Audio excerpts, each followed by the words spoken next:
ఏ course అయినా ఇక్కడ available దొరుకుతుందండి. మామూలుగా ఇది ఎంపీసీ తీసుకున్న వాళ్ళకు ఇంజినీరింగ్ కోర్స్ అవైలబుల్‌గా దొరుకుతది.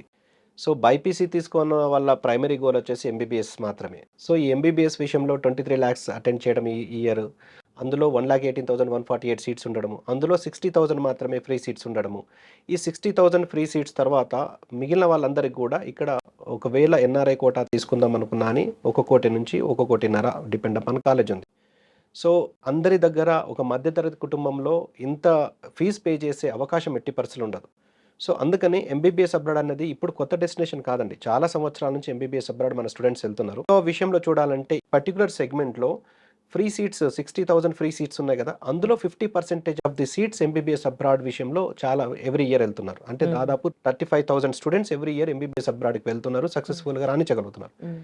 ఒకవేళ ఓవరాల్ సీట్స్ 1,18,000 తోటి కంపేర్ చేసుకున్నా గాని 25% of the quota MBBS abroad విషయంలో కవర్ అవుతున్నది. హ్మ్. సో, అంటే ఇన్ ద సెన్స్ ఒక 25,000 నుంచి 35,000 మంది ఎవ్రీ ఇయర్ ఎంబీబీఎస్ చేయడానికి అబ్రాడ్‌ని డెస్టినేషన్‌గా చూజ్ చేసుకుంటున్నారు. హ్మ్. సో, బెస్ట్ డెస్టినేషనే. హ్మ్. కాకపోతే ఇది ఏ ఏ కంట్రీకెళ్ళాలి?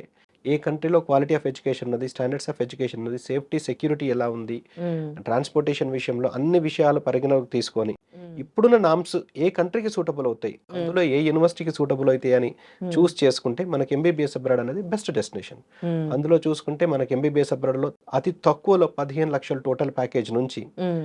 25,00,000 టోటల్ ప్యాకేజ్‌లో మీకు మంచి మంచి కంట్రీస్, మంచి మంచి యూనివర్సిటీస్ మనకు అందుబాటులో ఉన్నాయి. అవి హ్మ్. కూడా సెమిస్టర్‌కు 1, 1.5 లాక్ పర్ సెమిస్టర్ నుంచి హ్మ్. 2 లాక్స్ పర్ సెమిస్టర్ లాగా ఈజీ ఇన్‌స్టాల్‌మెంట్ లాగా పే చేసుకునే అవకాశం మంచి కంట్రీస్‌లో ఉన్నది.